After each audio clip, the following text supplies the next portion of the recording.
why you can't say no. Psychology behind people pleasing. क्यों आप ना नहीं कह पाते हैं, यानी पीपल प्लीजिंग के पीछे का मनोविज्ञान क्या है, उसकी साइकोलॉजी क्या है, आज के वीडियो में हम यही जानेंगे। नमस्कार दोस्तों, मैं डॉक्टर ऋचा पाठक और आप देख रहे हैं पॉजिटिव हेल्थ सेंटर, जहां हम बातें किया करते हैं मेंटल हेल्थ की। पिछले वीडियो में मैंने स्टार्ट किया है पीपल प्लीजिंग सीरीज, जिसका पार्ट 1 आप देख चुके हैं, और आज मैं पार्ट 2 लेकर आई हूं, जहां हम बात करेंगे कि हम ना क्यों नहीं कह पाते हैं, इसके पीछे की साइकोलॉजी क्या है। क्या ये हमारी विनम्रता है, हमारी दयालुता है, या इसके पीछे कोई डीप साइकोलॉजी छुपी हुई है। ये जानना बहुत ही जरूरी है, क्योंकि पीपल प्लीजिंग जो है सिर्फ एक आदत नहीं है, ये एक साइकोलॉजिकल पैटर्न है जो आपने पास्ट से ले लिया होता है। इमेजिन कीजिए, आप बहुत ही थके हैं, बहुत ही टायर्ड हैं, और सच पूछिए तो कुछ भी करने की इच्छा नहीं हो रही है, और कोई सामने से आकर आपको कुछ काम थमा देता है, कुछ दे देता है करने के लिए, और आप ना नहीं कह पाते हैं, और आप उसके सामने एक्सपोज करते हैं, हाँ बिल्कुल हो जाएगा। इसके पीछे की क्या डीप साइकोलॉजी है कि आप नहीं चाहते हुए भी हाँ बोल देते हैं, और बार बार आप नहीं बोल पाते हैं, यानी नो, मेरे पास वक्त नहीं है, मैं नहीं कर सकता हूँ, या मैं नहीं कर सकती हूँ।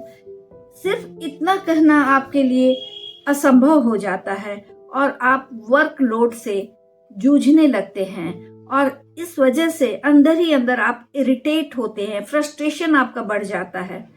कभी सोचा है कि आखिर ऐसा क्यों होता है?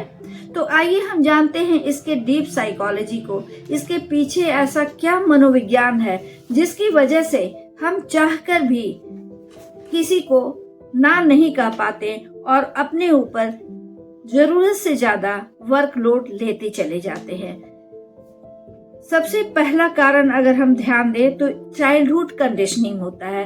बचपन में हम इस प्रकार के माहौल में रहते हैं, और ऐसा शिक्षण और प्रशिक्षण हमें दिया जाता है कि ये जो आदतें हमको सीख लेते हैं, यही आगे चलकर हमारे व्यक्तित्व की कमजोरी बन जाती है, और हमें बहुत ही ज्यादा हताश और निराश करती है। और कई बार इस एक छोटी सी कमजोरी की वजह से सफलता मिलते मिलते रह जाती है।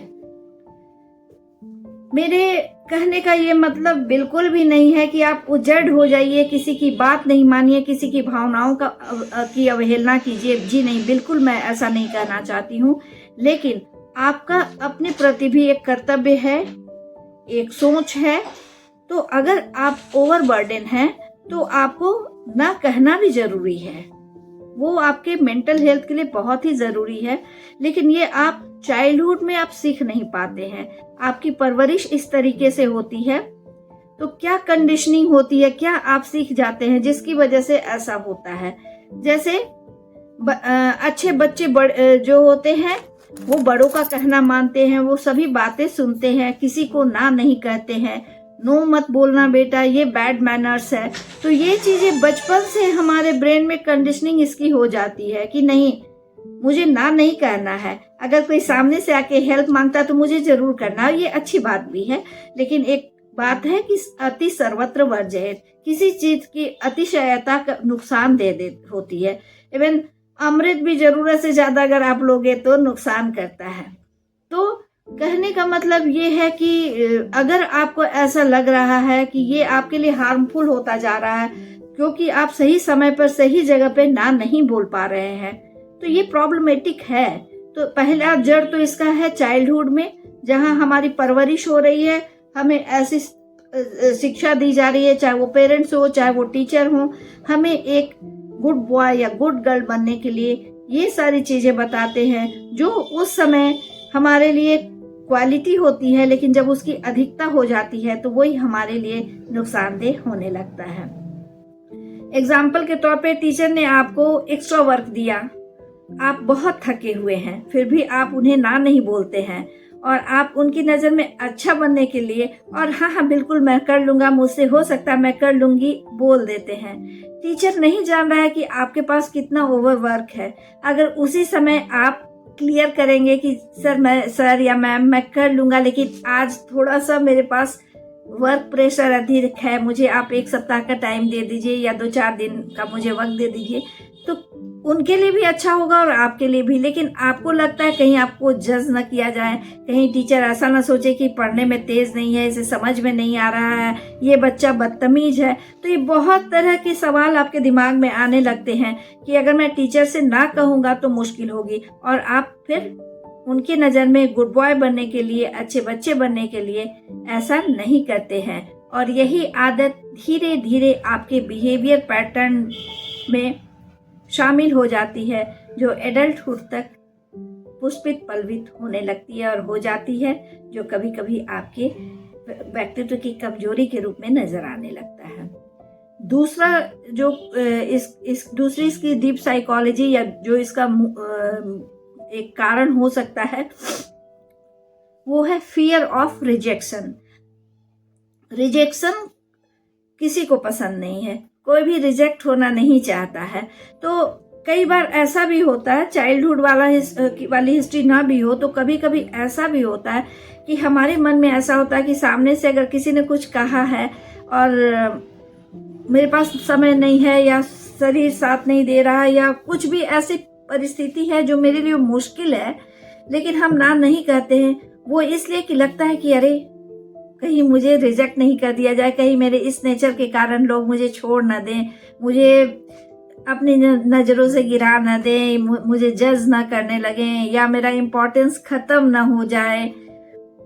बहुत तरह के सवाल आते हैं। तो चलो कर देने में क्या दिक्कत है, और हम ना नहीं बोल पाते हैं, करने लगते। तो एक बहुत बड़ा ये भी कारण है फियर ऑफ रिजेक्शन। आपको लगता है अगर आपने किसी ने कुछ कह दिया है, अगर ना कहेंगे तो वो नाराज हो जाएंगे, आपके रिलेशन पर इसका बुरा असर पड़ेगा, उनको लगेगा कि आप इग्नोर कर रहे हो, फिर आपको ये लगेगा कि वो आपको रिजेक्ट कर देंगे। रिजेक्शन बेस में जो मूल फीलिंग है वो रिजेक्शन की फीलिंग होती है कि वो उनके द्वारा मैं रिजेक्ट ना कर दिया जाऊं, मेरे इस बिहेव को कहीं वो जज ना करने लगे। फिर होता है ना कि वो मैं एकदम अकेला पड़ जाऊंगा, फिर धीरे धीरे कोई मेरे साथ नहीं रहेगा। तो ये जो है आपका ब्रेन जो है ना रिजेक्शन से के डेंजर, माने जो रिजेक्शन की भावना होती है उसको डेंजर की तरह ट्रीट करता है आपका ब्रेन। तो जहां ये फीलिंग आए कि रिजेक्ट मैं कर दिया जाऊंगा या रिजेक्ट मैं कर दी जाऊंगी, तो आप डेंजर जोन में चले जाते हो। और इस डेंजर जोन से बचने के लिए आप पीपल प्लीजिंग बन जाते हो, अपनी खुशियों को, अपनी तमन्नाओं को, अपनी सारी इच्छाओं को बिल्कुल साइड कर देते हो और दूसरों को खुश करने में लगे रह जाते हो। इसका एक अच्छा एग्जाम्पल है कि आपके पास, जैसे आप स्टूडेंट लाइफ में हो, हॉस्टल में रह रहे हो, कहीं बाहर रह रहे हो, तो माँ बाप कुछ लिमिटेड आपको पॉकेट मनी दे रहे हैं, आपके पास लिमिटेड पैसे हैं, आपने बहुत दिन से बचत करके कुछ एक्स्ट्रा पैसे बचा के रखे हैं, कोई बहुत इंपॉर्टेंट बुक आपको लेनी है, आपने जब आप दुकान पे गए वो नहीं था और दुकानदार ने कहा कि हफ्ता 10 दिन में वो बुक आ जाएंगे, आपने उस पैसे को बहुत सुरक्षित रख लिया। उसी वक्त आपका कोई फ्रेंड आया, उसको भी कोई बहुत इंपॉर्टेंट काम है और उसने आपसे पैसे की डिमांड की। यहाँ पे आपको लगता है कि अगर पैसे आपके पास हैं, लेकिन वो पैसे किसी और काम के लिए जो बहुत ही जरूरी है और आपको एक्स्ट्रा फिर पैसे नहीं मिलेंगे, और वो बुक आपके लिए मोस्ट इम्पॉर्टेंट थिंग है, और हो सकता है आपके फ्रेंड की भी जरूरत है, लेकिन वो जरूरत अगर आपसे पूरी नहीं होगी तो किसी और से भी उसे पूरी हो सकती है। वो अपने पेरेंट्स से कर सकता है, अपने भाई बहन से कर सकता है, और किसी दोस्तों से कर सकता है, लेकिन आपके पास वो ऑप्शंस नहीं है। फिर भी यहाँ पे आपको लगता है कि कहीं अगर मैंने उसको मना कर दिया तो कहीं वो हमारे दोस्ती के संबंध पे बुरा असर ना हो, और इतने बुरे कंडीशन में भी आप उसको ना नहीं कर पाए और आपने वो पैसे दे दिए और आप उस बुक से वंचित हो गए जो आपके करियर के लिए बहुत जरूरी था। तो ये यहाँ पर ये जो एक ना नहीं कर पाना आपके लिए कितना रिस्क हो गया, कितना आपके लिए दुखद हो गया, कितना आप जिसको भी कहेंगे वो उसको कुछ भी नहीं, सब कोई आपको कहेगा कि आप बेवकूफ हो, आपको ये करना था। तो कहीं ना कहीं तो आपके व्यक्तित्व में ये कमी आ गई, आपने ना सही समय पे नहीं कहा, जिसकी वजह से आप इस मुसीबत में पड़ गए हैं। तो ये कंडीशन अगर आ जाता है तो सिर्फ और सिर्फ ये कि रिश्ते पर असर ना हो जाए, कोई मुझे जज ना कर ले, या मैं अकेला ना पड़ जाऊं, मुझे रिजेक्ट ना कर दिया जाए, इसके कारण कई बार हम बहुत बहुत बहुत मुसीबत में फंस जाते हैं। और ये पीपल प्लीजिंग जो हमारा टेंडेंसी है, ये हमारे दुखों का सबब बन जाता है। तीसरा और इम्पोर्टेंट कारण जो है लो सेल्फ वर्थ, यानी खुद की वैल्यू को कम समझना।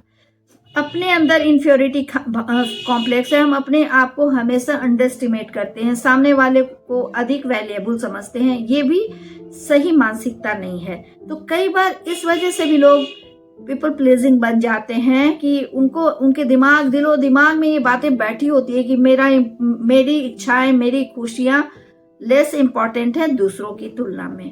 तो आप अपने आप को जब खुद ही इम्पोर्टेंस नहीं दोगे तो दुनिया कोई क्यों आपको इम्पोर्टेंस देगा, ये सोचने वाली बात है। तो ये भी एक बहुत बड़ा कारण होता है कि जब आप लोगों को खुश करते रहते हैं, और इसलिए करते हैं कि आपको लगता है आपकी जो ये प्रवृत्ति है ना कि आप अपनी वैल्यू दूसरों के अप्रूवल से मेजर करने लगते हैं। आपको लगता है कि अगर मैं उसको खुश रखूंगा तो मेरा वैल्यू होगा, अगर मैं उसे खुश नहीं रखूंगा तो कोई मुझे नहीं पूछेगा, ये मेरा कोई इंपॉर्टेंस नहीं होगा।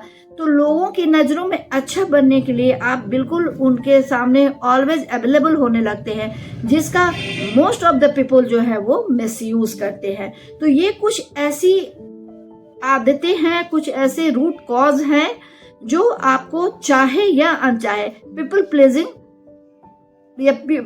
पीपल प्लीजर बना देती है, यानी लोगों को खुश करने वाला व्यक्ति आपको बना देती है। लोगों को खुश करना बहुत अच्छी बात है, लेकिन अपनी खुशियों, अपने सपनों को त्याग कर, सारी चीजों को भूल कर करेंगे तो आपके अंदर एक जबरदस्त आत्म असंतोष की स्थिति होगी, जो बहुत तरह के मेंटल डिजीज को जन्म देने में अपना सक्रिय रोल प्ले करेगी।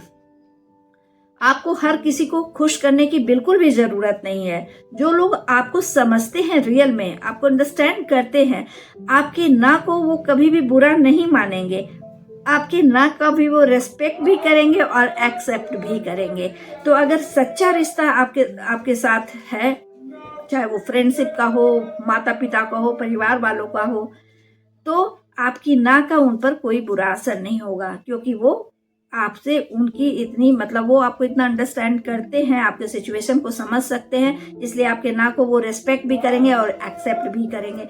तो फिर इतना अधिक पेन लेने की कोई ज़रूरत नहीं है। ज़रूरत से ज़्यादा पेन लेकर आप भले ही किसी को खुश कर रहे होते हैं, आप अपने आप को खुश नहीं कर रख सकते हैं। तो हर चीज़ का, लोगों का सम्मान कीजिए, इमोशंस को समझिए, लेकिन अपने इमोशंस, अपने नीड्स को भी नज़रअंदाज करना सही बात नहीं है। आपको इस तरह के वीडियोस कैसे लगते हैं ज़रूर बताइएगा, और इसका अगला पार्ट ज़रूर देखिएगा, क्योंकि उसमें मैं आपको बताऊंगी कि किस तरह से आपको न कहना आएगा।